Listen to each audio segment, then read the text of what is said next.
嗨，大家好，谢谢继续收看我的巴黎封城日记。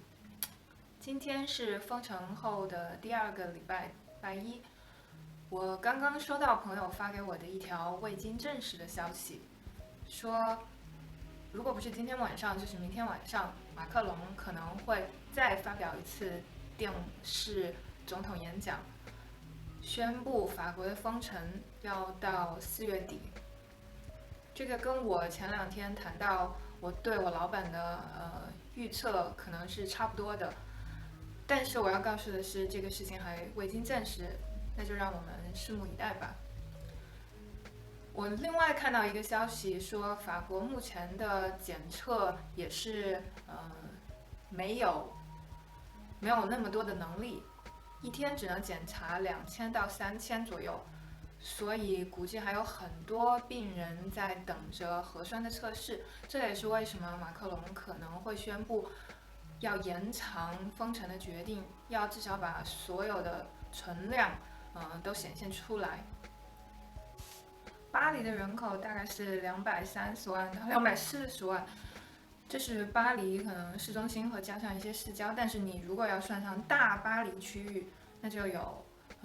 1200万人口，那比武汉的人还更多。不过武汉当时的存量全部显现出来用了快2个月，那巴黎封城1个月，这时间够吗？我们只能试试看吧。昨天的视频，朋友说，讲一些跟我自己专业有关的知识还是非常有用的，所以我今天继续讲一个最近大家提到很多的话题——群体免疫。如果大家想知道什么是群体免疫，我又要推荐一次李永乐老师的视频，他上个礼拜花了1节课的时间给大家科普什么是群体免疫，讲得非常的好。但我第一次知道群体免疫是什么时候呢？是我在那个疫苗公司做一个关于流行病传染的模型时候第一次学到的。群体免疫的英文是 herd immunity。我记得我第一次讲 herd immunity 给我其他部门的同事，就比如说像医疗事务 medical affairs， 即使是一些很专业的人，他们第一次听到这个词语都觉得这个词语听起来很不舒服。为什么呢？因为 herd 在英文当中是很少来形容人的，主要是形容动物的。在这个时候讲 herd immunity 主要是讲人体当中流行病的传染。他们说，那为什么非要用 herd？ 我们能不能换一个词语呢？我还记得有其他部门同事在一次欧盟需要大家一起提意见的一份文件当中，也发出了这样的评论。在我看来，这个词语到现在已经不是说动不动物的问题了，就是一个专有名词，但你如果要较真，那确实是好像对人有一点冒犯。我想表达的就是说，这个词语是非常专业，如果不是做模型的话，基本上就算在流行病做了很久的一些人员，也不见得会知道这个词语。我当时绝对没有会想到这个词会在今天被大家广泛的讨论，原因就是英国的 Boris Johnson 把这个词用到了他在宣布他不会封城、不会关闭学校、不会关闭酒吧、不会关闭大型的聚会时候提到的这个词。但我们现在也知道，英国也开始了一定量的封城，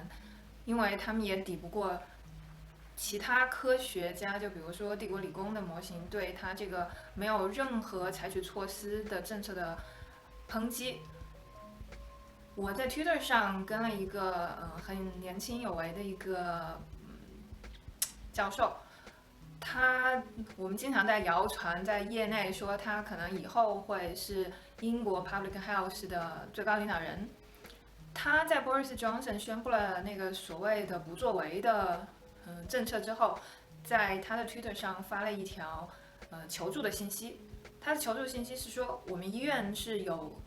有可能提高检验的能力，但是我们需要更多的资金。如果有人愿意资助，我可以保证我们医院提高检测的能力。他这个求助信息就直接给 Boris Johnson 打脸了。作为一个 Public Health 很有影响力的人物，他认为检测把病源阻拦在最初期是有效防治这个病毒的方法，所以群体免疫在没有外界的介入，比如说疫苗，根本就是无稽可谈。今天我时间不太多，一会儿4点半到7点半有个公司的会要开，我就把这个话题放到这里。但我想呼吁大家对疫苗重视起来。我也知道很多疫苗可能会打起来有点疼啊，或者有些副作用啊。再比如说像流感疫苗，它的那个抵御率也不是特别的高，很多人打了还是会得病，就是说这个疫苗对我来说一点都没有用。但是一个人之所以为人，不是因为你一个人生活在这个社会上，你打了疫苗，你有可能会得病，但是你会减低这个病毒在人群中的传染。疫苗的作用就是 herd immunity。